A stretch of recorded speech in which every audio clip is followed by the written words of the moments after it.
Today is Wednesday, September 4th, 2019, the one-year anniversary of Roland Martin Unfiltered. Coming up on today's show, we're continuing our coverage of Hurricane Dorian's damage in the Bahamas. We'll tell you how you can assist our folks there in the Bahamas.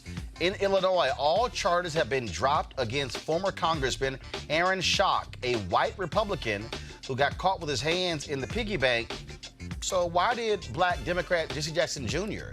and his wife go to jail for a similar crime? In South Africa, 118 Nigerians have been killed, 13 of them by South African police. The people are calling for an end to the violence there. Also empowering young people to take control of the social and economic futures. We'll break that down. Another crazy-ass white woman gets payback from her neighbors complaining about barbecue because she's vegan.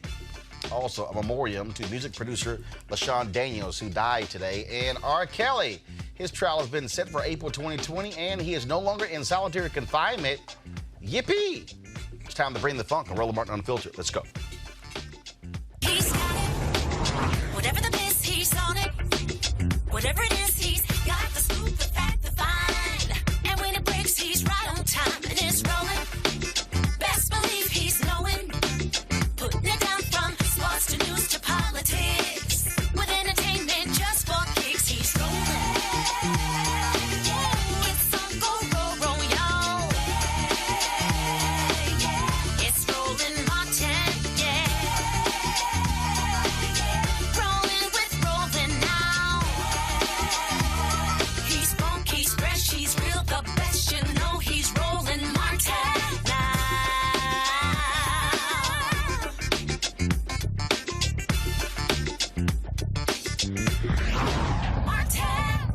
Our folks in the Bahamas still affected by Hurricane Dorian. Massive flooding taking place all across the Bahamas there as they try to recover from a devastating hurricane. This morning on the Tom Joyner Morning Show, I talked with Minister Dwayne Sands, who is the Minister of Health, about what is happening there and what is needed going forward. This is what he had to say.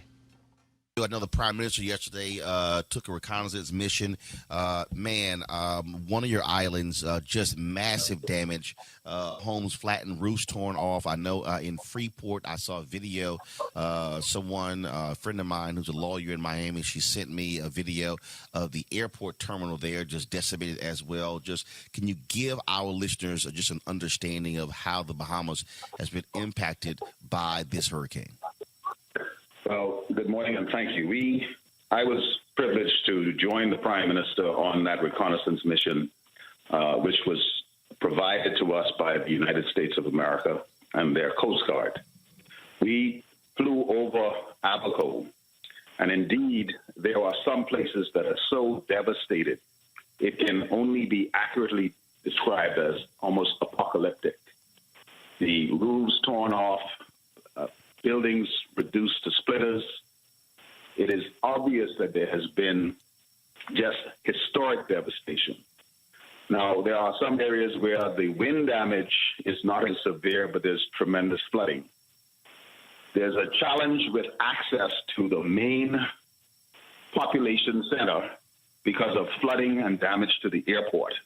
But we were able to evacuate a number of injured persons over the last 2 days, and a major influx of security personnel, medical personnel, and humanitarian relief will be dropped into Marsh Harbor and the rest of Abaco today. For our listeners, also, I want you to understand that landlines are also down there in the Bahamas. And so both our guests are on cell phones. Folks are also using WhatsApp and other devices to be able to communicate. Minister Sands, that's also an issue there. And so being able to reach people, being able to communicate with people is also a problem. Well, fortunately, the Bahamas is an archipelago, a string of islands. And while this has been devastating for Grand Bahama and Abaco, the rest of the Bahamas has been relatively unscathed. Yes, we've had some flooding and wind elsewhere in the Bahamas, but the center of commerce remains open. People are preparing a disaster relief program from the other islands. And so, yes, landlines are out in Abaco and Grand Bahama, but surprisingly, some of the cellular towers remain functional, and we've been able to hear from loved ones and colleagues, even in Abaco, Freeport, and the rest of Grand Bahama.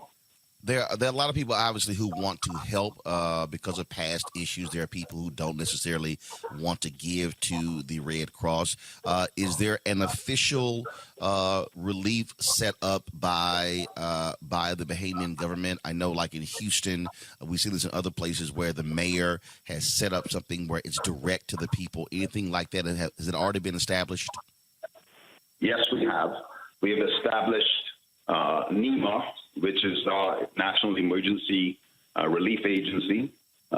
Anybody interested can go to the bahamasgovernment.org or just go into Bahamas Government on any web browser. It will then direct you to the method of donating, which is officially sanctioned and which is safe. So we would appreciate any assistance from our brothers and sisters around the world, but most particularly in the United States of America. Certainly prayers and support go to all the folks there in the Bahamas. Those are our people who are affected. And so as we continue to survey the damage, hopefully we will not see that death toll rise even higher. So, gentlemen, we appreciate it. Thank you so very much. Thank you, and have a great day. All right. Also, I talked to Bishop Neil Ellis, who was also on the call this morning. All right, folks. Now, if you want to help the folks in the Bahamas, you can go globalgiving.com has established a fund to provide emergency supplies and long-term assistance to help rebuild. Now, Chef Jose Andres and a relief team from World Central Kitchen, they've arrived in the Bahamas to set up kitchens in the affected places. Their address is wck.org, wck.org. Now, of course, they have been on the ground for quite some time. He's actually posted a number of videos as well from there of the work they were doing. Now, this here is a photo that he posted. Go to my iPad, please, of supplies coming in, food coming in via helicopter there to the Bahamas. He posted this about an hour ago. I'm also going to go here on his page for some other. And here's a video here of one of their folks who helped out there in Puerto Rico. Go ahead and pull us up, please. Central Kitchen, and we're here in the Bahamas cooking meals for those affected by the Hurricane Dorian. We have already sent thousands of hot meals and thousands of sandwiches out, and we're still working to make as many meals as we can so we can feed a lot of people. Keep posted for more updates. Hello. And again, they are doing an amazing job. They're providing food and support to the folks there and who are impacted. Now, he also was live streaming earlier, talking about they were on their way to Abaco. Go to my iPad, please, for that video. Close to 2,000 sandwiches again. Later on, we'll bring water, and we're going to be bringing close to 3,000 hot meals. We're going to deliver in Abaco, and we're going to be able to go to the hospital, hopefully, to take care of that. And we're going to keep cleaning the kitchen at the Abaco Hotel that we're going to use as our first kitchen in the islands. Bye.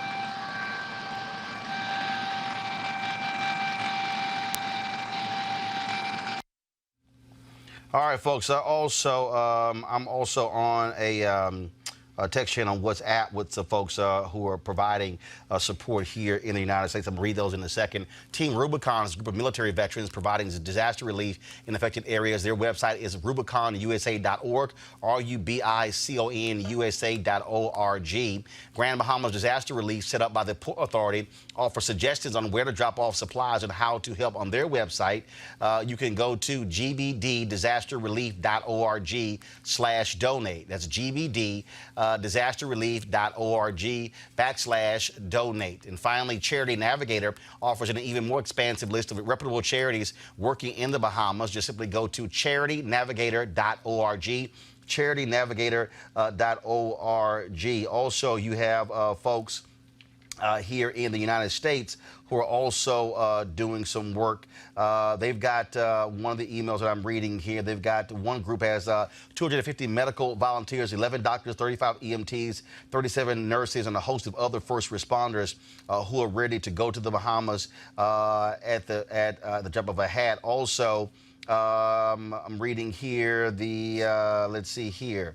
The IDB Staff Association will match up to $50,000 funds raised and deposited to the IDB Credit Union, Special Hurricane Fund. They're raising funds there. And so, again, there are a number of people who are working out of the D.C. Embassy for the Bahamas as well. And so we're going to have the information for you. Just look at our social media pages. So we'll put all this sort of stuff out so you know exactly where you can give and where your resources can be best used for what's happening there in the Bahamas. All right, folks, got to go to a break. We come back. We're going to talk about a strange case out of Illinois where a former congressman, white Republican, gets a sweetheart plea deal from U.S. attorneys for misusing his own campaign funds. So how is it that he doesn't go to jail, but Jesse Jackson Jr., a black Democrat, and his wife, his former wife, his then wife, both went to jail for the same crime? That's next. Roland Martin Unfiltered. Back in a moment. You want to check out Roland Martin Unfiltered? YouTube.com/Roland S. Martin. And subscribe to our YouTube channel. There's only one daily digital show out here that keeps it black and keep it real. It's Roland Martin Unfiltered. See that name right there? Roland Martin Unfiltered. Like, share, and subscribe to our YouTube channel. That's YouTube.com/Roland S. Martin. And don't forget to turn on your notifications so when we go live, you'll know it. All right, this Friday, if you're in the Atlanta area, you do not want to miss the Ride Money in Motion conference at the Laudermilk Center. I'll be moderating a panel about access and ownership sponsored by Bonji, the only African-American-owned publicly traded cannabis organization in the world. I'll be on that panel with Matthew Knowles, Bonita Money, Ryan Mack, and the whole Bonji family. They'll be front and center discussing entry into the multi-billion-dollar and growing cannabis industry and how you can become a distributor, shareholder, or cannabis landlord. If you're interested in making money in this booming industry, again, $340 billion worldwide, you don't want to miss this day-long symposium. My panel begin at 2:30. But for a full list of other panels, activations, and tickets, please visit ride.rollingout.com. That's ride.rollingout.com. And so we're looking forward to that. All right, folks, let's talk about this story out of Illinois. It's pretty interesting. So Aaron Schock, member of Congress, rising member from Illinois, Republican. He got busted because he was using his office he was actually using campaign funds to redecorate his office in the theme of Downton Abbey. Don't ask me. I have no idea. Okay, but today he was officially cleared of criminal charges alleging he used his campaign funds for private purposes. This comes 6 months after he struck a rare deal with prosecutors, completing what is known as a deferred prosecution. Now, federal prosecutors in Chicago dropped all charges against Schock after he completed a probationary period. Honestly, I'm just so stunned by it. Y'all, a probationary period where he stayed out of trouble and paid back $68 grand to his congressional campaign funds that he used for personal expenses. He's also required to work out a plan to pay back taxes to the IRS. Okay, here's why this is strange. Remember Jesse Jackson Jr., Congressman, Illinois, black, Democrat, accused of using campaign funds for personal use? He went to prison. His wife, who's campaign manager, they say, well, she knew about it as well. She went to prison. So what's the difference here? Let's talk about it with our panel here. Of course, we have my far left, Michael Brown, former Finance Committee member of the DNC. Again, I'm just still trying to explain. He's vice chair, of course, DNC Finance Committee. Also, Monique Presley, legal analyst and crisis manager. And we have A. Scott Bolden, former chair, National Bar Association, Political Action Committee. I want to go first. No, you're not going Please first. Let me go first of all, first. you're not going first. I haven't seen you in weeks. I want to go first. No, you're not going first, because I'm going to go first to somebody who... don't do it. No, I'm going Don't to Michael. start. Michael, Oh. no, I'm going to Michael. No, I'm going to Mike. I'm not dealing with you first. No, I'm going to Mike. He's just as good. No, I or decided. bad. No, I decided right here. Now, Michael, you had to deal with these issues of U.S. attorneys when you went to federal prison. Same one as Jesse. Okay, same one as former Congressman Jackson Jr. Is this weird that this guy, that if you look at these two cases, accused of the exact same crime, Schock was hit with 12 charges, Jackson hit with 16 charges. he gets probationary deal. And hey, no sweat. You just pay the money back. You ain't got to go to jail. All charges dropped. I thought you were going to let me recuse myself from this subject. Nope, you can't. You know, you should. In these cases, in particular, with members of Congress, something like that usually goes to the ethics committee to be remedied. In this case, obviously, it didn't. It went to the Justice Department, and it was referred to the Justice Department. We know what happened here. With this gentleman, you know, clearly he has a favorable Justice Department that chose to work with him. I'm doing the best I can. No, but the reason this is strange, Monique, is that first of all, under Congressman Jackson, that took place during the Obama administration. This is so loaded up here right now. Ooh, Jesus. This is abominable. You are doing to your panel right now. It's like we're having 3 conversations and none of them is what's coming out of my mouth. I'm going to speak for you. Okay? Oh, God. Okay. No. The deal that he got is not strange. The deal that he got... He meaning Shock. Meaning Shock. Okay. Is not a problem for me. I get that what he got, others did not get. And sometimes, as Scott and I were talking about, the justice system does this in this case and that in that case. On a high-profile matter like this, one thing that matters is... That's rare.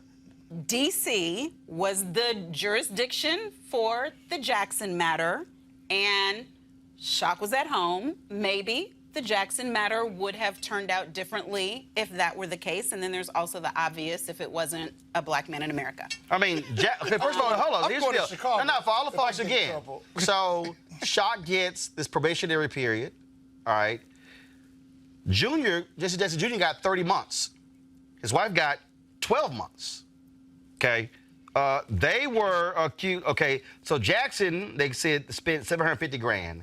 They say this guy spent $68,000. So what is it? The amount of money? But it's campaign funds. Okay, That's a factor. Hold on, go ahead.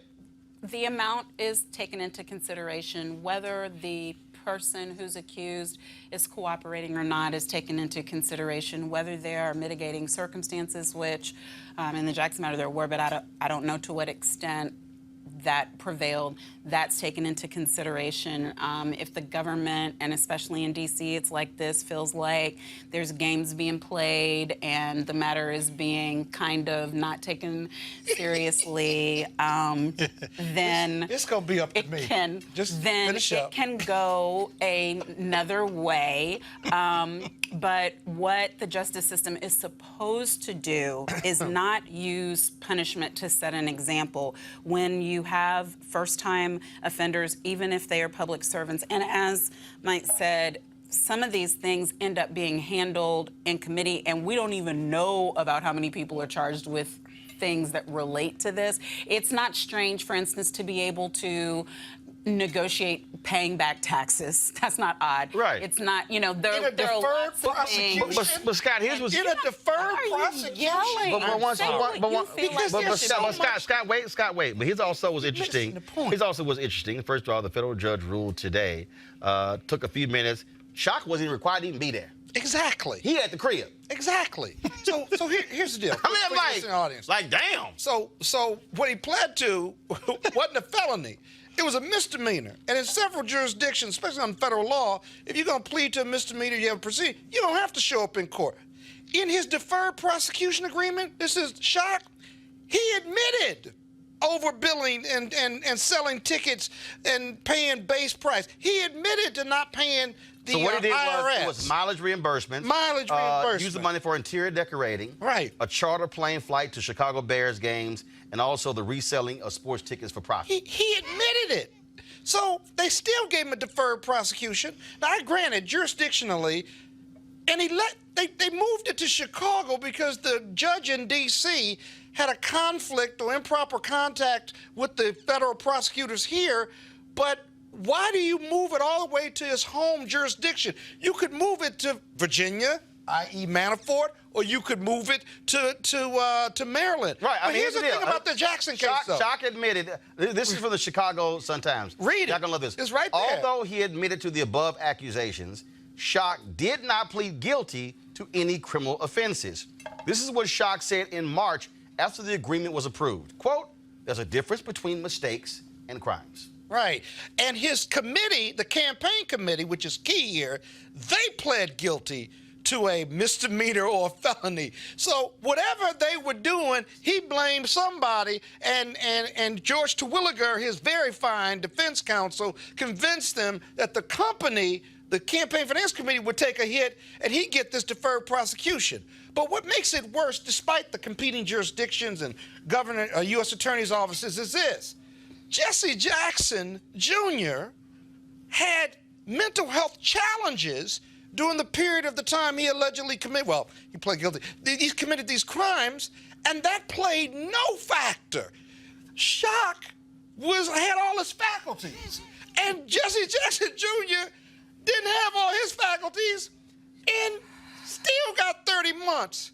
And his wife, who is the first crime she ever committed, tax evasion or failure to pay taxes. First offense.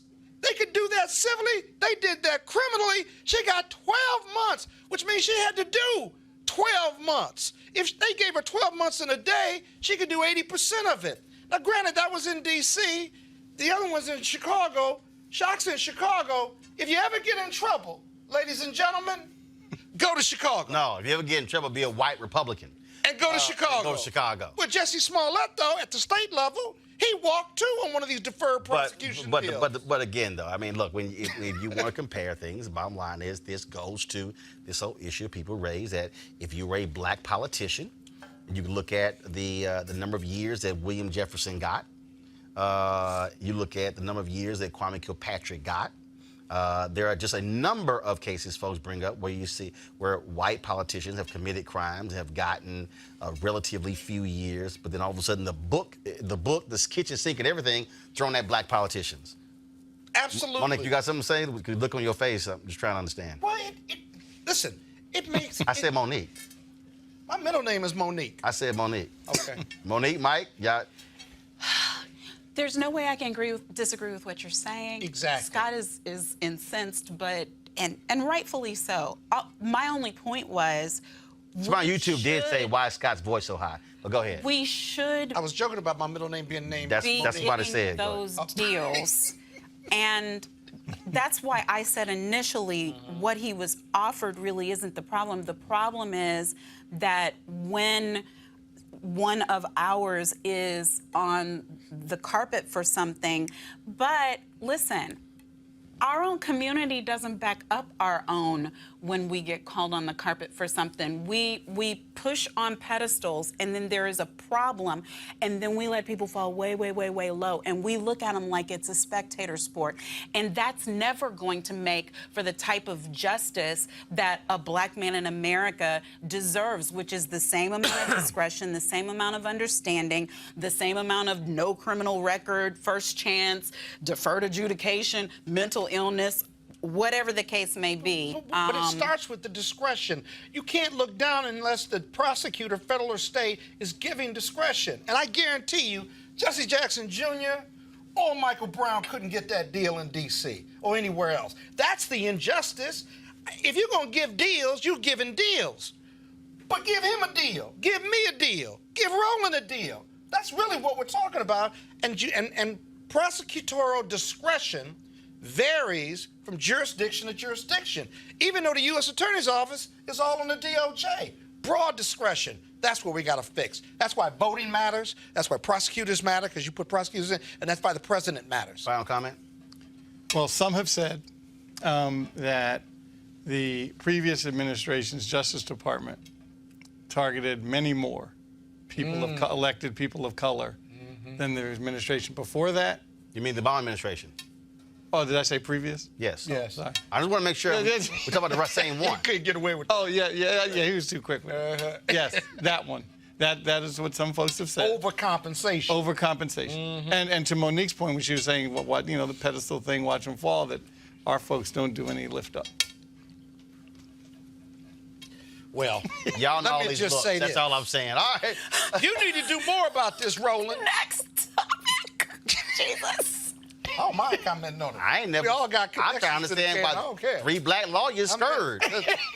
I'm just trying to I'm not. understand. I'll I'm let it like, go. the show's called Unfiltered. They like, normally they just running there, yak, yak, yak. And I was like, okay, next topic. Especially this one. All right. Monique. It's amazing how nobody want to talk about this subject.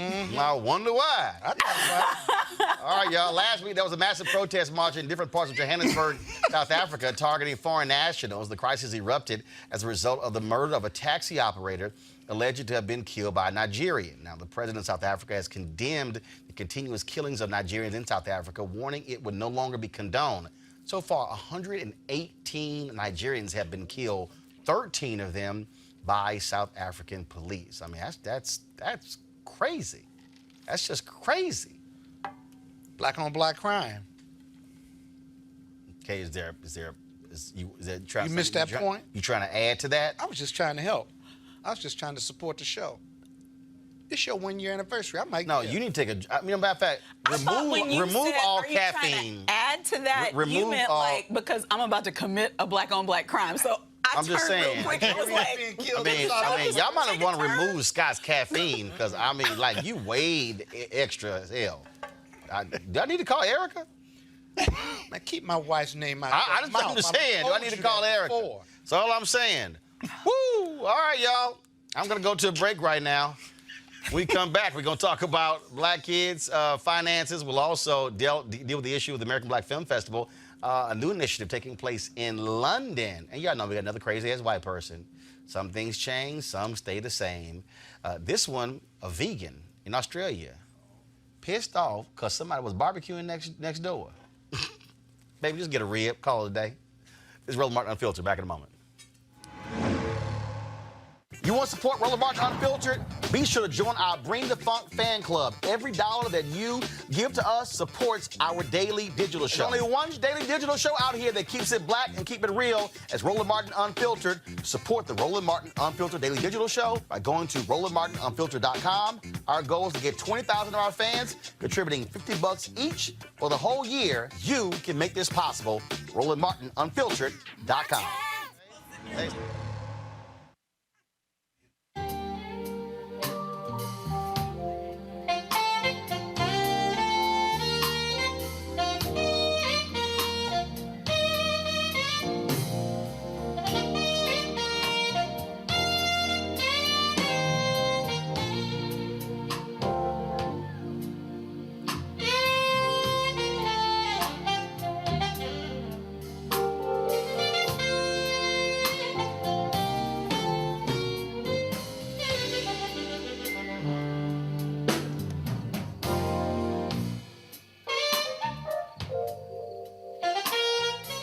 All right, folks, that's my alpha brother, Gerald Albright. He's going to be one of the folks performing at the Luxe Jazz Experience in Cabo, November 7th through the 11th. I'll be broadcasting Roland Martin Unfiltered from there, of course, folks. It's going to be amazing, top-notch music in an upscale destination. It's a weekend-long event taking place at the Omnia Day Club in Los Cabos, which is nestled on the Sea of Cortez in the celebrity playground of Los Cabos, Mexico. Now, the Luxe Jazz Experience, folks, is an ultimate getaway. You talk about amazing music, luxury accommodations, fine food, top-shelf liquor.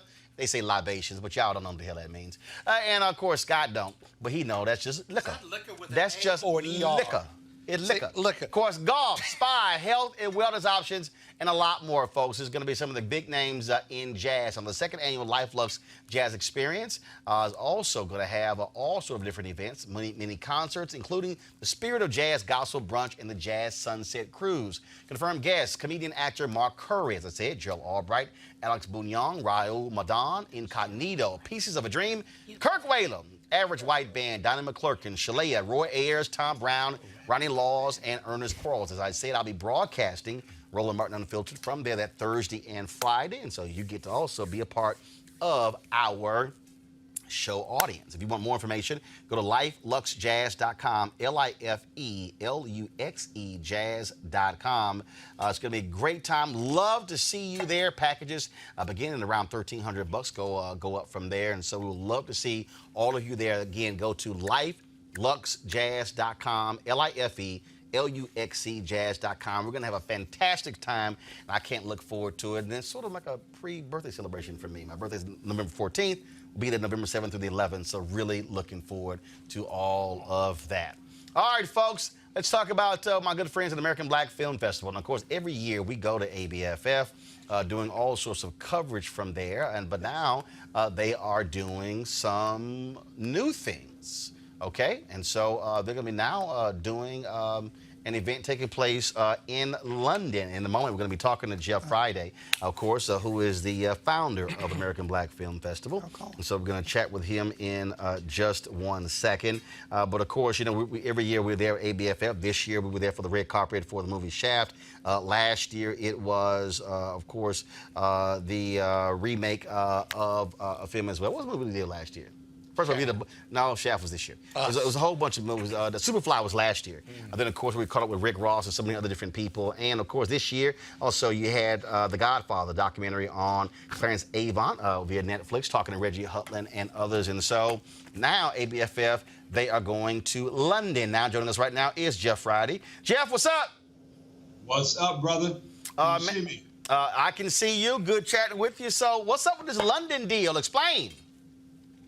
You know, we've been trying to spread the good gospel about Black filmmakers from around the world. And I think that, you know, our power, when you look at what we've done in the United States, you know, really the next frontier for us was connecting Black people from throughout the diaspora. So we kicked off this ABFF Global Film Series a few weeks ago, and we got our first stop in London in September 27th. We're really excited about that, Roland. And when you talk about going global, first of all, we're seeing all sorts of things happen all across the globe. You look at the films being made in Nigeria. You look at what is now happening with folks in other countries. When you look at, again, upstart filmmakers who are really telling stories about people of color. And so this, I think, is certainly something that is unique to be able to collaborate and connect with those filmmakers in the African diaspora. Absolutely. You know, and we were trying to, my model is to always find partners, man. I think that, you know, sometimes people criticize us and they say, well, you guys are only promoting Black people and Black imagery. But I think that we need that. You know, I'm not embarrassed or ashamed that what we wake up to do every day professionally is promote Black culture and the strength of Black community. Really happy to have Sony. Sony Pictures is sponsoring this tour for us, man. I really got to give them a big shout out because we can't do this without corporate support. And our motto has been, you know, bring in big companies and promote inclusion and diversity in entertainment with partners like Sony and like HBO on the side of the film festival and things like that. So, man, listen, we're going to only get better when we unite. And again, what's most important to me and Nicole and our company is that Black people start to support each other. And we're hoping that the ABFF series will be just one step in African people from around the globe working together and being more united economically and creatively. How does this also change the game, if you will? Because when you talk about what is happening with film, when you look at how all of these companies all of a sudden have realized, oh my God, Black people and Black stories. When you look at the streaming services, how Netflix is really taking a page from what HBO did, what Fox did in building their following, frankly, around Black content. You would think Amazon Prime Video will wake up and realize that, Hulu as well. But then also when you look, again, Black Panther makes more than $1 billion. Now they're planning a second one. I was reading a story the other day where they're planning another company, I guess it's DC Comics, are planning to have a Black Batman. And so it's all of a sudden you're gonna have all kind of Black superheroes, but the ability to be able to also go international, I think, is also key, because that was the excuse that Black folks, we knew it was a lie. But the reality is you can't have the world 2/3 people of color then somehow say, oh, these stories don't translate across the pond. You know, and beyond that, you can't have every hip hop artist makes most of their money and does most of their touring outside the U.S.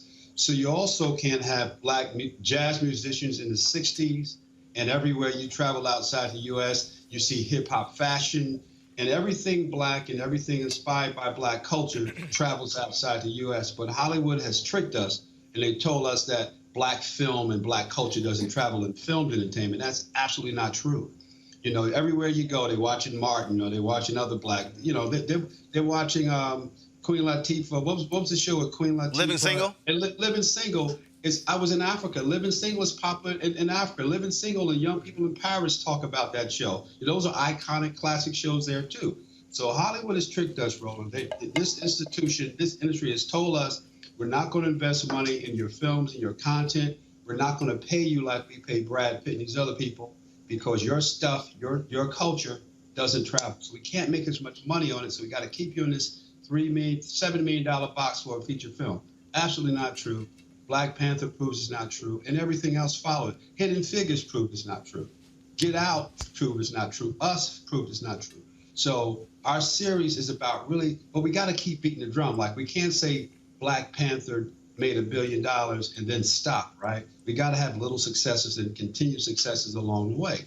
So this is really about getting black people in one place, black people throughout the diaspora in one place, and also proving that, debunking this myth that our films culture, not our musical culture and our fashion culture, because they're still doing black fashion all over the world, that our film and television doesn't travel and doesn't play outside the globe. And that's when we're really going to be successful in this business. When we stop asking for permission and we just go do it. Well, we've got folks, of course, who watch Roland Martin Unfiltered from the UK. We got fans there as well, and so give them the information again where they can check out ABF there in London. Yeah, so you go to our website. Our website is abff.com, and there's a pop-up right when you get there that takes you to the portal that you can get tickets and find out more about the. We're expecting 3,000 people for our first year in London, so abff.com, and then there's information right there to tell you about it. And for those who don't make London, we'll see you in Miami. We're going to be planning Miami again, our 24th anniversary, coming up next June in South Beach. So I know one person that'll be there, right? Yeah, well, of course, we did the show from there this year, just like last year, and we look forward to being there next year as well. And of course, today is the first anniversary of Roland Martin Unfiltered, and I posted this early. You know, I love these people who somehow think that they're like, oh, you know, why are you doing this? And to get people to understand. And so I'm just going to show this graphic here. I was going to do it a little bit later, just for people to understand in terms of what has happened. So this, folks, is actually what we've done in the first year. Y'all can go to it. 100.7 million video views across Facebook, YouTube, and Periscope, and 434,989,797 minutes of content viewed. Congratulations. That's what we had done just in the first year. That's awesome. So again, because Jeff, bottom line is if you don't build it, bottom line is you can't say it can't happen. But if you do build it, our folks will support it. We always do. We never fail each other. Listen, send me something. Congratulations. Please send me something to post about this glorious first anniversary, brother. I'll text it to you. All right, man. Tell Nicole what's up. I appreciate it. Talk to you. Thanks a lot. All right. Go our panel here. What they're doing, I think, is critically important. But again, what we are seeing is, like, I was on this conversation late last night, and with someone who's in media, but this is not what they sort of fell into it, and I was trying to explain to her the power of media. First off, media is America's greatest export in terms of our movies, in terms of television shows, in terms of music. News. And how the world looks at this country is defined by what is being exported out. And I tell people all the time, the reason I like when I go after certain people who say stupid stuff on television is because I understand the power of words and images and how they can completely frame a conversation. And I think what we are seeing now with the internet, what we're seeing now with streaming services, the gatekeepers who control this before, frankly, they're going crazy because they no longer can contain it. They no longer, whether it's a movie, whether it's music, whether it's shows like this, it used to be they decided who got shows. They decided who were guests on shows. They decided what the news was. Game has changed. Well, I think that with those different mediums comes a huge demand for content. And the content is what they can't control anymore. I get questions all the time in regard to this show. I've seen you on Roland Martin Unfiltered. Why is he doing that? You said that earlier. I get that too as a regular guest. And I said, listen, he controls his content. He controls the time, place. He gets the guests, so he controls all of that. Why not? He gets sponsors too, if you will. And so instead of trying to be in mainstream network, you've done that already, right? But you've also created a platform for black voices, whether they're lawyers, whether they're political commentators. You can look across the board and see who's on main networks and cable and who still come here, but they started off here and did a lot of work with you in black media. And I hate that term, black media, because all media is media. But I think the fact that the internet and these social media platforms has helped our people, our communities, a great deal. And so you can't be controlled anymore unless you just want to be, which is if you want to wait for a deal with ABC or NBC or CNN, you could certainly do that and work that. But you got to be picked. And the odds of you being picked versus you doing your own show or doing your own commentary or blogging, and it can get out there worldwide, is very real. So why wait? Monique, you look at Justin Bieber. I saw the story the other day. I mean, he didn't wait for a record deal. He was a YouTube sensation. And all of a sudden, somebody's like, okay, we got to sign him. And that again, to me, is what is amazing, because I think one of the things that has been very interesting over the last year, I really love jacking with the haters. Because, see, I've had people who say, oh, that's nothing. We saw this video that you had on YouTube and it had 200 views. I'm like, well, you do know we live stream the one show 8 times. And so I don't care about the one video. And then the people, of course, were hating, saying, oh, well, your number's not real. I said, see, here's the beauty of YouTube, Periscope, and Facebook. The number is right there. Like it says in the left-hand corner, 8.4K views or 20,000 views or 200,000 views. I said, get a calculator. And so my deal is, if you want to dispute the numbers, feel free to go back and count yourself. And the thing is, trying to get them to understand, stop living by white validation. That somehow you're validated because you're on a network. Just like I've told people, you're not validated as an author if you sign a deal with HarperCollins. The moment you got a book and they got an ISBN number, your ass an author. Yeah. If somebody pay you for your book, you an author. But so many people live by this need to be validated by somebody else that they, frankly, are allowing their talents to go wasted. Yeah, and first of all, congratulations, Roland, on your 1-year anniversary. I mean, I personally, just in watching the trajectory and the journey of your career, am inspired to do more. As I tell you privately, I want to say publicly, I mean, we need more examples of this, at people who just do what they do, and for you, that has always been journalism. And it's who you are, it's what you do, and I think for all of us, we need to reach that. What hit me in the interview is, before it was like, you have free speech, but it doesn't matter if there's one megaphone and you got this one group of people who control that one megaphone. And so I can say whatever it is I'm gonna say, but if my voice can only reach the 2 people on the sides of me, then is my speech really free? Sure, I can say it. To me, YouTube, internet, digital platforms have leveled the playing field. There are no excuses. Your platform is in your phone.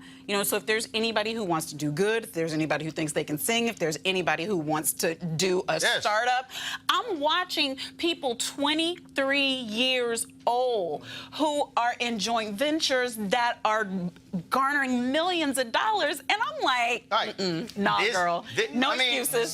Steven Soderbergh shot an entire Netflix film, Michael, with an iPhone 6 Plus, 7 Plus. The whole film. Yeah. Now you got to learn how to use it, but he shot it with an iPhone 6 Plus and a 7 Plus. And again, and for the people who, and it kills me, because I was talking with somebody, and I use this example all the time when somebody's like, well, when you gonna get a real show? Here's what's interesting. Fox Nation, because just for y'all understand, when I launched it, people say, are you crazy? What are you doing? You can't do that. In the year, so first of all, when they canceled TV One, the announcement was early December 2017. Last show was, I think it was December 20th or something like that, okay? So that's when I said we're going to overdrive. So this has really been from December 2017. We launched September 4th, 2018. There are people who are saying, what are you crazy? Are you doing it? Since I announced I was launching this, Michael, Fox Nation has launched a streaming service.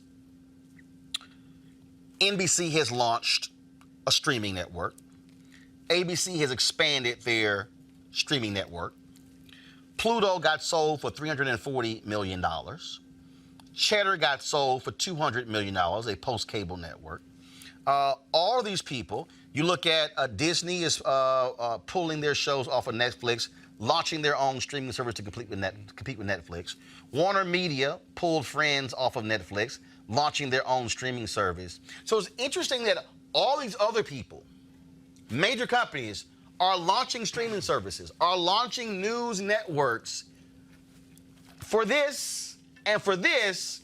The folks are like, you shouldn't do that because, you know, that just doesn't sound right. And I'm like, what the hell you call that? And also, I gave you the number of the viewing. And folks, understand, we also do the audio podcast of this show. Here we go to my iPad.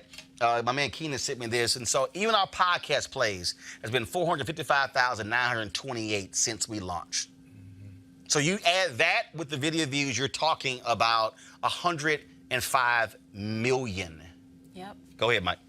Well, and it'll be interesting to see now that everyone has access to these platforms if the rules change. Because the rules always change when diversity enters into the marketplace. This is also why we fought net neutrality. Yes, correct. Yeah. And so we'll see what happens if we're still sitting here in a year and the FCC hasn't started coming down on streaming services.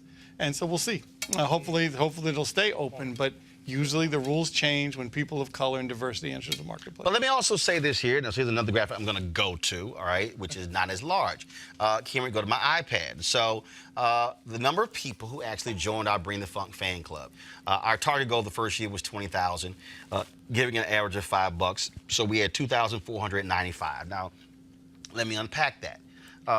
The reason that's critically important because, again, you can't say, oh, man, it's great that we get to say what we want and we get to hear stories that we don't hear elsewhere and we get to hear voices that we don't hear elsewhere, but then how are you going to pay for it?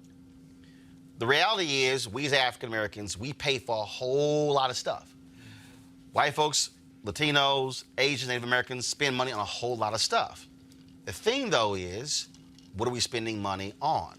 And so when I asked for folks to join our Bring the Funk fan club, giving an average of $50 for a year, some people actually gave more than that. Some gave $100, $250, $1,000. Had a 92-year-old black woman who, and I'm going to pull up in a minute, who before we launched sent me a check for $500. She was 92 years old in Long Island, New York, and she said, your voice matters. That comes out to folks $4.19 a month. That comes out to, 18 cents a day, whatever the number is. Now let me walk you through that. So this is what we've been able to do over the last year with a very small amount of money.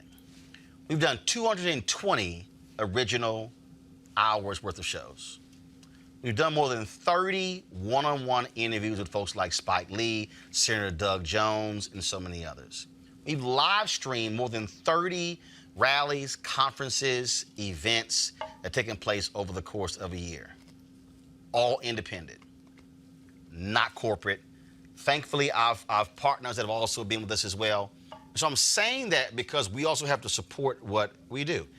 Black America would not have been able to get through Jim Crow without the Chicago Defender or the Pittsburgh Courier.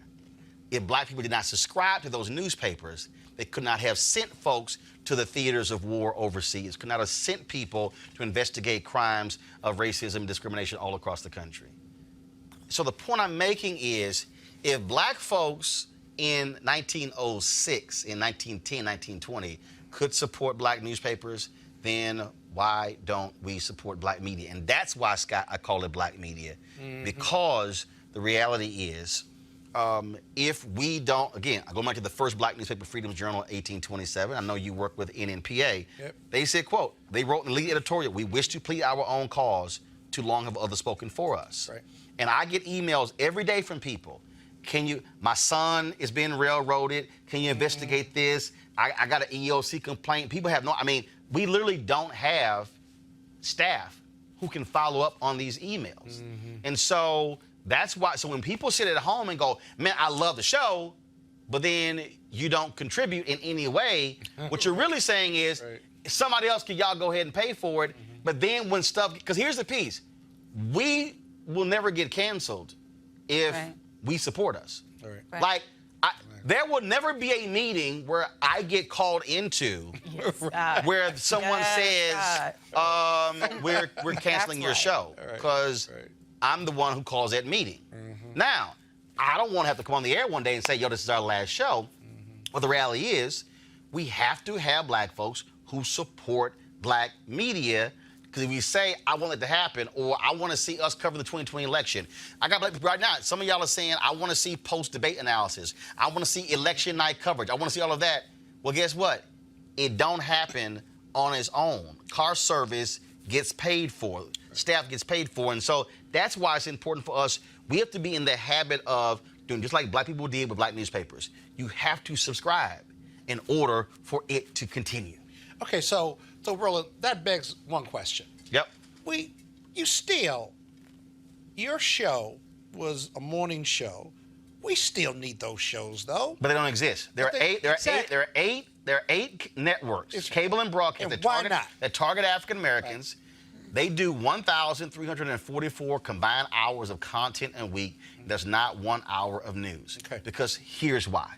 Because Sheila Johnson talked about this when OWN was created. The advertisers have created this system where they say, we're going to fund what folks watch. It becomes self-fulfilling prophecy. So therefore, if I put on comedies or dramas or old sitcoms and you watch them in large numbers, and then I put on this news show over here, which is costly. Original content. So let's say that news show is going to cost $3 to $4 million a year. Well, if I can't even break even on advertising on that because of the numbers, I'm going to cancel it. And so people used to get mad at Bob Johnson. Bob Johnson said the E in BET stands for entertainment. The reality is people say, man, we need this. The question is, will we support it with our eyeballs? And that has to happen. On an absolutely unbelievable, fantastic, great day, we had about 130,000 viewers for News One Now. Now, I argue that if they put the show in fringe prime time, 6 p.m. or even later, we could have a larger number, and I believe we could have. But again, that was a decision that programming makes. The beauty of what we do is, which is why we must stream multiple times, we don't have that problem. Because I'm not worried about, okay, it's coming up, because although we live at 6 p.m. Eastern, we restream at 10 p.m., 2 a.m., 6 a.m., 10 a.m., 2 p.m. We restream twice a day, Saturday morning, Saturday evening, Sunday morning, Sunday evening, and it's VOD, which means you can watch it on demand as well, and we have audio podcasts. And so we give you all of that, but still what has to happen is we don't have to worry about ratings. The difference with us is if that number was... are your ratings. No, here's the point. If that number was 50 million and we had 20,000 subscribers, that's still no issue. And that's the point. If we still support it, now you're not locked into, I gotta go get sponsors, I gotta go get advertisers, because your subscriber base says, do what y'all do. Build it, we've got the money taken care of. Go ahead. Okay, but here's the deal though. All righty, you make the case for these social media platforms, right?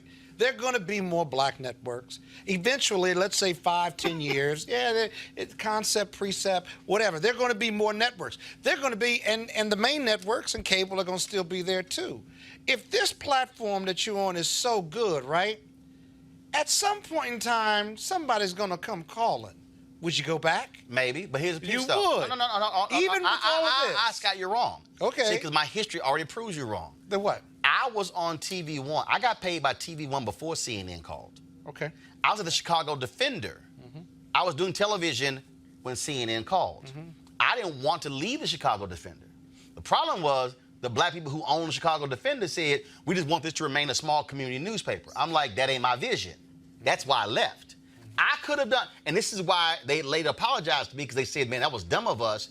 The Chicago Defender could have had they could have been the only black newspaper in America who had their managing editor, who was a commentator on network television, representing a black newspaper every single day. But they had short vision. Okay, they screwed that up. They made a profit. I was there 3 years. We made a profit my last 2 years. They hadn't made a profit in 20 years. They would have had a bigger profit. Now, so I joined CNN. I didn't leave TV One. Election night, 2008. I tell CNN, we want you on the air the whole night. I say, I'll be on the air all night, but I got to leave twice to go do a hit for TV One. They literally said, what are you doing? You're going to be seen in 200 countries. I said, yeah, but they paid me before y'all did. So I never left black media. I had a meeting with John Klein, who was the president of CNN in 2000, this was in 2009. We had lunch, and he said to me, he said, when you going to stop doing this TV One stuff and Tom Joyner Morning Show and all this other sort of stuff? And I said, when you going to give me a 5-day-a-week show? Then I might consider it. 2010, John Klein got fired. 2013, CNN didn't renew my contract. This is 2000. They did or did not? Did not. Okay. This is 2019, 6 years later. I'm still doing Tom Joyner. I did TV One for another 4 years, 5 years before my contract ended. I'm still doing my speeches and my books. I would have been stupid to give up my black platform on the hope of a show one day on CNN. So, if a network calls, I'm going to still do this because I own this. Now, if somebody then says, well, we want to do something more expansive, then you know what I'll then do? Okay, we're going to keep this here. I find me another host, I still own it. See, the stupidest thing in the world is for us to let go of something that we control. Right. I had an interview with Winnie Mandela. CNN said, well, why didn't you ask her this, and that? I said, why in the hell y'all didn't have somebody else ask the question? I said, I asked what the hell I wanted to ask. They said, well, we're not going to run it. I said, all right, cool. John, give me the tape. I'm running my TV One show. See, so even though CNN, didn't want to run it, it still got on. Right. When Winnie Mandela died, we live streamed the entire interview on Roland Unfiltered, and we were down in Memphis for MLK 50. Right. Why? So if CNN had controlled the whole interview, my interview with Winnie Mandela would have never seen the light of day because somebody there in control said, it's not going to run. But because I control my own show, I said, I'm going to run it over here. Right. That's why I will never let go of my own stuff because I'm not going to let somebody else tell me no. I'm going to say, fine, no for you, but not no for me. Monique, go ahead. But Roland, I guess. And Jackie, no, I'm coming to this guest next because because this guest ties into this topic, and so just give me 5 more minutes. Monique, go. What can we do though to get the message to people who may be watching now about putting your money where your mouth is in terms of what you say you value? Because when the 1619 Project came out last week, who was it that was running it? Nicole Hannah-Jones. She put a tweet out just amazed at the people who were complaining about it not being free.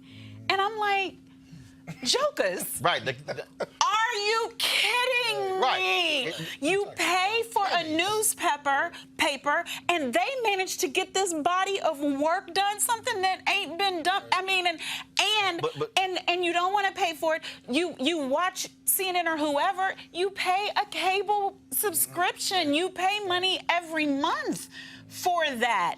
These nails cost money. This hair costs we know the value, and you stay clean. So, you know, Scott, we all know And we're not, and it's not, y'all don't hate them. I'm not saying, girl, no, check your hair, get that right. Keep them nails right. I'm not advocating against it. I'm saying that this is a much smaller amount that can provide education, information. We'll have your back when you need it in your community. We'll cover the stories about the stuff that's going on in your community. How do we get the message out to value Well, first of all, I just think, we got to keep saying it. It's repetition. Today, I've literally sent text messages to about 30 or 40 entertainers who probably collectively in their platforms exceed 75 million, saying, this is our first anniversary. I've already put together, curated 4 tweets. You can just copy and paste. Here's an image, share with your platforms. Now, the question is, will they? Yep. See, because here's the there's no cost. Yeah. There's no, and people hit me all the time, hey, Roland, can you share this? There's no cost to me to hit retweet.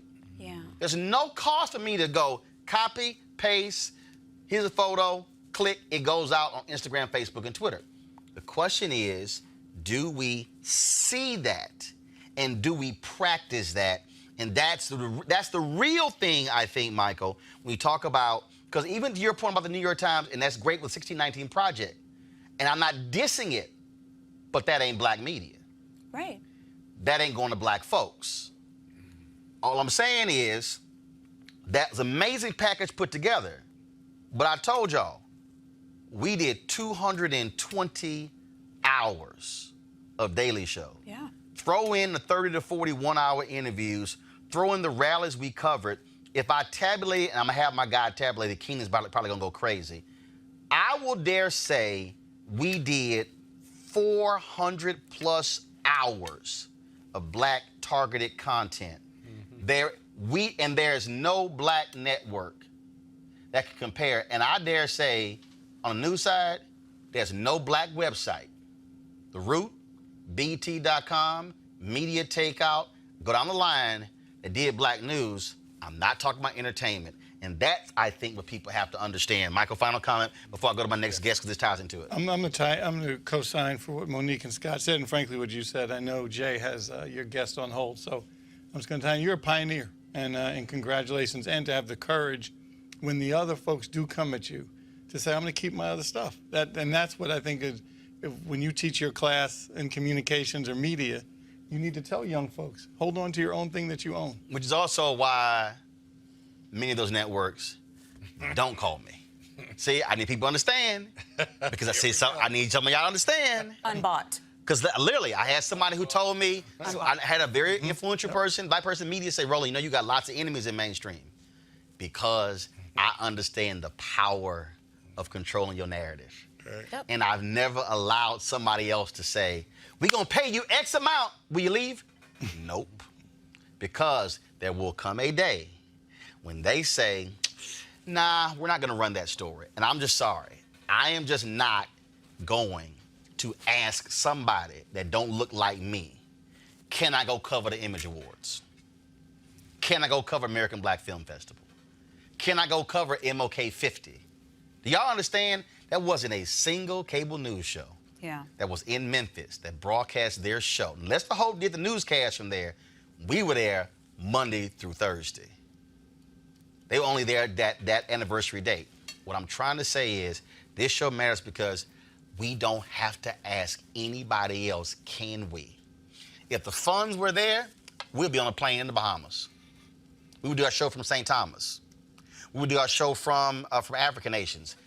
We have to understand black newspapers, Robert Abbott, The Defender, A.I. Scott, Atlanta Daily World, they own the papers and they determine what they covered, which is why we celebrate them today. We should not talk about black media only in terms of the past. We should be talking about today and the future going. So trust me, the vision ain't just me having a show. The vision is literally building a digital network with multiple daily and weekly shows, with interstitials, with other reports. Oh, I have a list right now, y'all, of 25 people who I will call in a heartbeat to do that. But you got to have a successful one before you go to 2.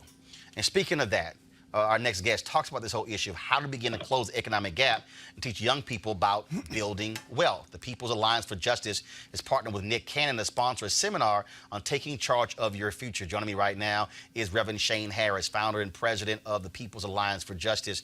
And Shane, I wanted to have that conversation because, again, it does tell right into exactly what you're doing, getting people to understand if we have the intellect and we know how to use the technology, why are we asking somebody else for permission? Right. And you raise a really good point, Roland. First and foremost, let me say congratulations on your 1 year. And it's good to actually be on this 1 year anniversary. It's an honor and a privilege. And I appreciate you for being one of the few who actually gave me a voice to start. I started, in fact, during the Alfred Alongo shooting, having the opportunity to come on this show and talk about how California was leading the nation in police shootings. So certainly I'm thankful to be here. And let me say this, the People's Alliance for Justice is a new national civil rights organization that we've birthed. You know, I was proud and honored to be trained up by some of the best, Reverend Sharpton, you know, as a mentor and someone who really sort of taught me the real, it was my training ground at National Action Network and really understanding how organizing works, which is a whole nother level of really getting our issues forth and really organizing around them. And so the People's Alliance for Justice now, which I founded here in California, we're headquartered out of San Diego. We have chapters across the state and coming into Atlanta and Dallas and Phoenix, Arizona. The People's Alliance for Justice, we're having our national headquarters opening here in San Diego, and we're honored to have our good friend and partner, Nick Cannon, who is a San Diego native, and he's joining me on this endeavor for a few reasons. One, he's coming to make it clear that, you know, he and others are behind this movement of the people, you know, and that he's behind this movement with the People's Alliance for Justice, and he's behind me.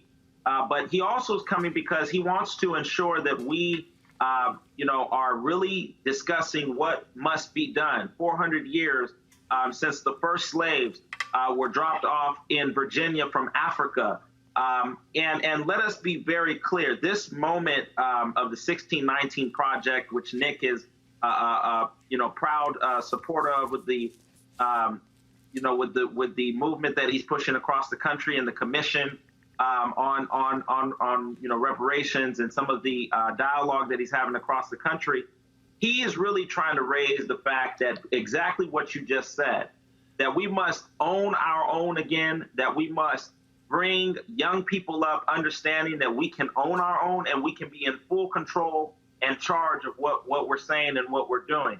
And so we're going to be having a discussion at this national headquarters opening about economic empowerment. We're going to be talking about how young people can get their business startups, and even he's even looking into ways that he can partner with us to fund young people that are looking to start their businesses. So we're going to be having real discussion around 400 years after the first slaves were dropped off, how we can get back to owning our, you know, having our own radio shows, having our own television, having our own, you know, our own company, our own hairstyles, our own, you know, our own restaurant, and really coming into our own is what this event is all about. We're really excited about it.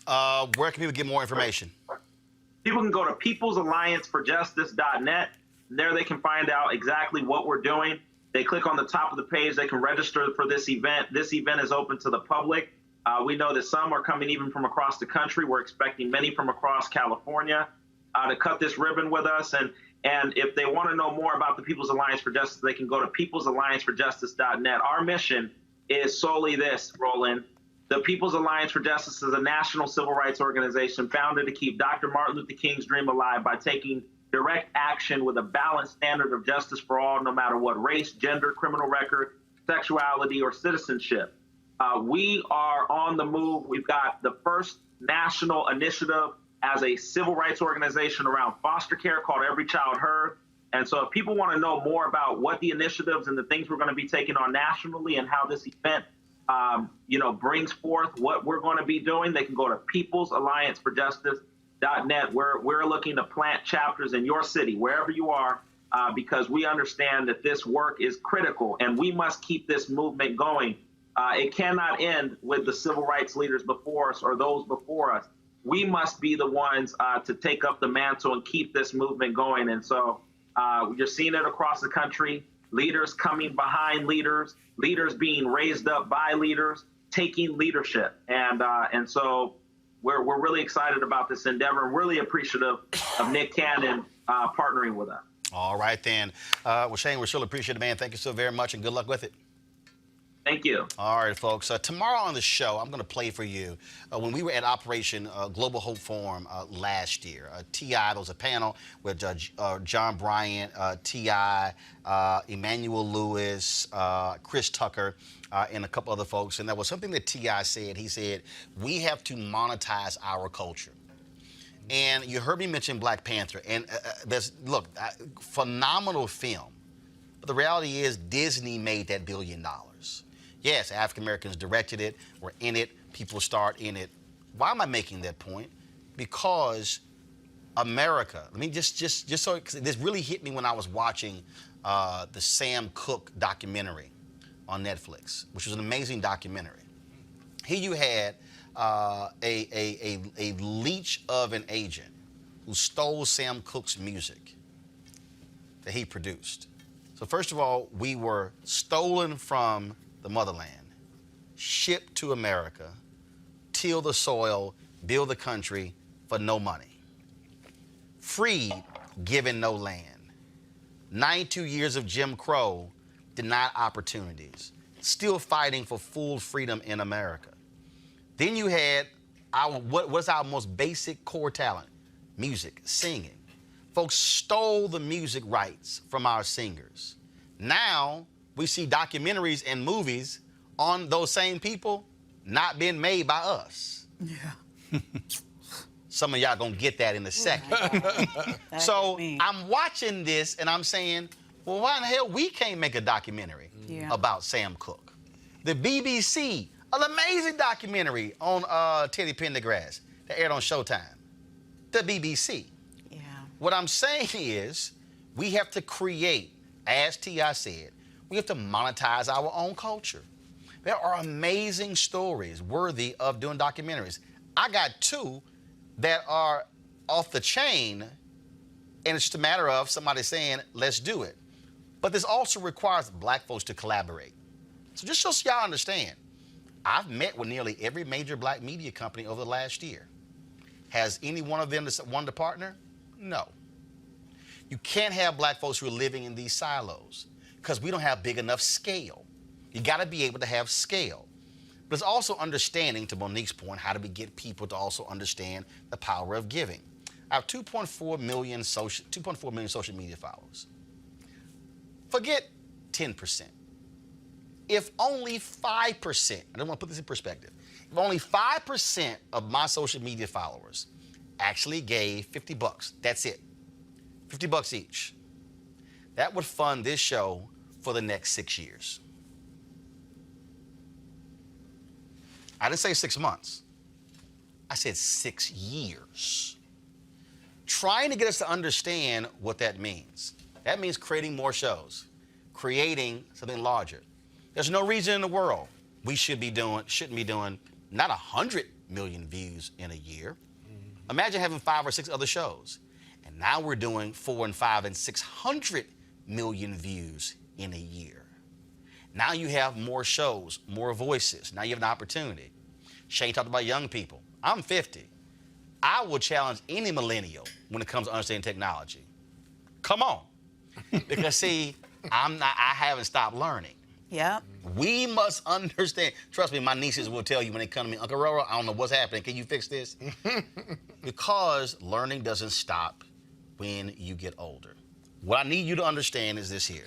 You can say, man, can't you let it go? The answer is no.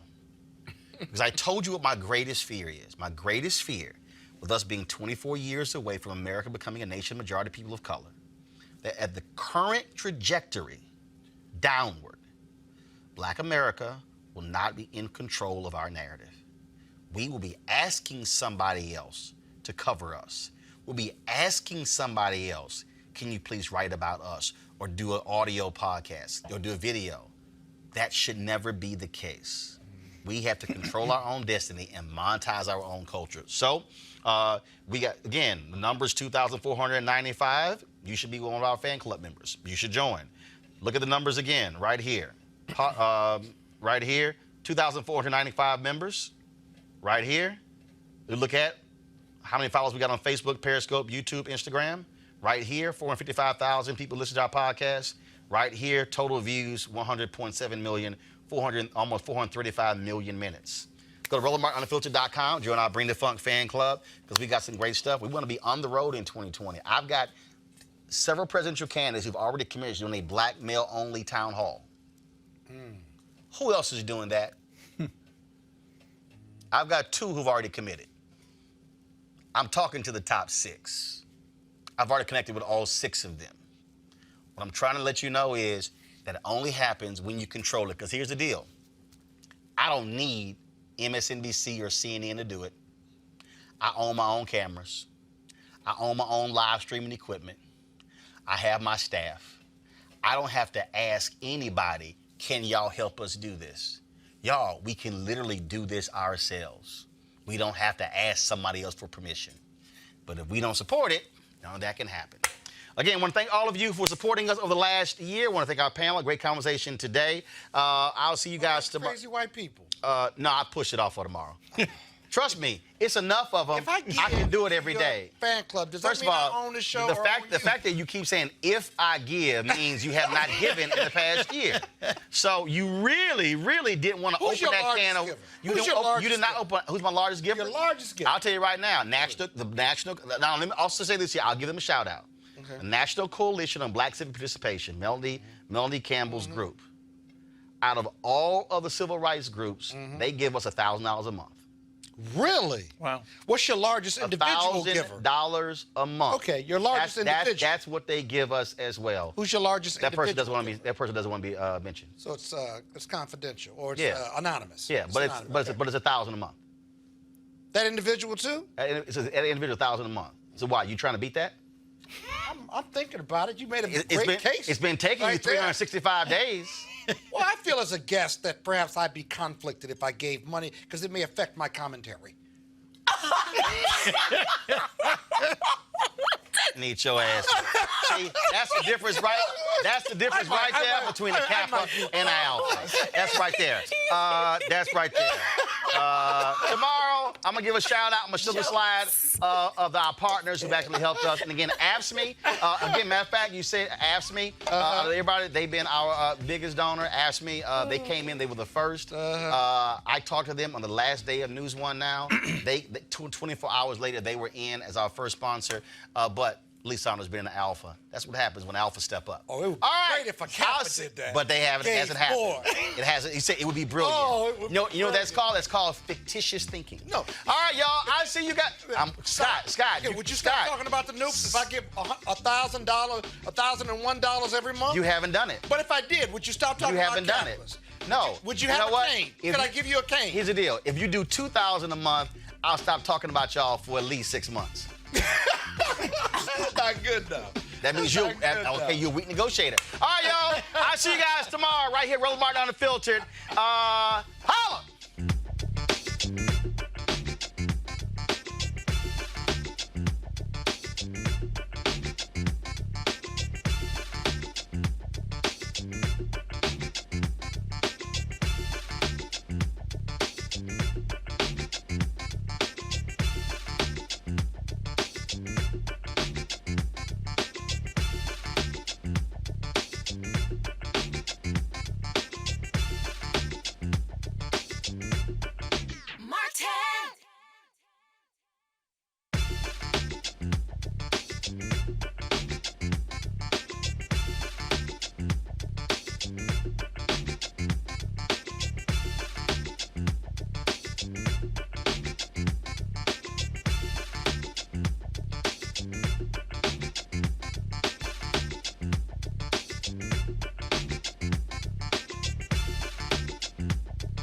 You want to check out Roland Martin Unfiltered? youtube.com/Roland S. Martin. And subscribe to our YouTube channel. There's only one daily digital show out here that keeps it black and keep it real. It's Roland Martin Unfiltered. See that name right there? Roland Martin Unfiltered. Like, share, and subscribe to our YouTube channel. That's youtube.com/Roland S. Martin. And don't forget to turn on your notifications so when we go live, you'll know it. Hey everybody, this is Sherry Shepherd. You're watching Roland Martin Unfiltered, and while he's doing Unfiltered, I'm practicing the wobble. Yes, I am. Because Roland Martin's the one, he will do it backwards, he will do it on the side. He messes everybody up when he gets into the wobble, because he doesn't know how to do it, so he does it backwards. And it just messes me up every single time. So I'm working on it. I got it. You got Roland Martin. Hi, my name is LaToya Luckett, and you're watching Roland Martin Unfiltered. What's going on, everybody? It's your boy Mac Wiles, and you are watching Roland Martin Unfiltered. What's up, y'all? It's Ryan Destiny, and you're watching Roland Martin Unfiltered. What up, Lana Well, and you are watching Roland Martin Unfiltered.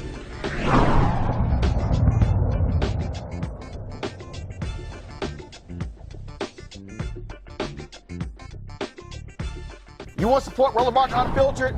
Be sure to join our Bring the Funk fan club. Every dollar that you give to us supports our daily digital show. There's only one daily digital show out here that keeps it black and keep it real. It's Roland Martin Unfiltered. Support the Roland Martin Unfiltered daily digital show by going to RolandMartinUnfiltered.com. Our goal is to get 20,000 of our fans contributing $50 each for the whole year. You can make this possible. RolandMartinUnfiltered.com. Hey fam, want to check out Roland Martin Unfiltered, the blackest show on all of digital, cable, and broadcast. Check out our audio podcast. There's only one daily digital show out here that keeps it black and keep it real. It's Roland Martin Unfiltered. Press play.